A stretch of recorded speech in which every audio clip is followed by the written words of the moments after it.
may share lang ako sa Indo. Mabalik tanaw lang kita kang last election. Grabe kayang impluensya kang ko yan.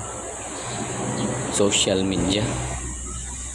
Lalo na sa Facebook, YouTube. Kanto kaya bortohan eleksyon, presidential election. Grabe ang kuyan.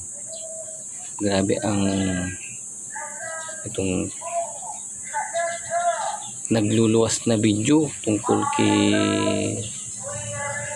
dating Presidente Marcos na maray ang mga nagibo, magayon ang Pilipinas.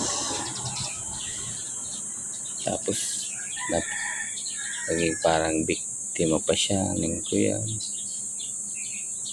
mga kaguluhan ni Ninoy. Ano ba yan? Di ako man, sinong daralan yung nagkakadaralan mo man mga video ngayon.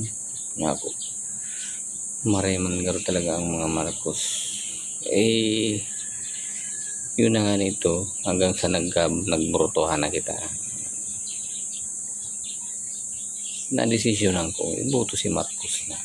Nga ako, baka lamang mag-unlad naman ang Pilipinas.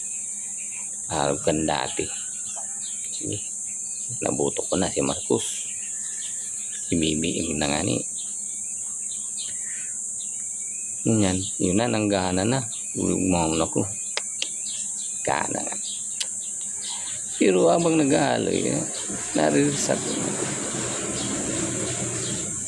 Gawin nagluluya niya ako ang pagtubod ko na kay Marcos.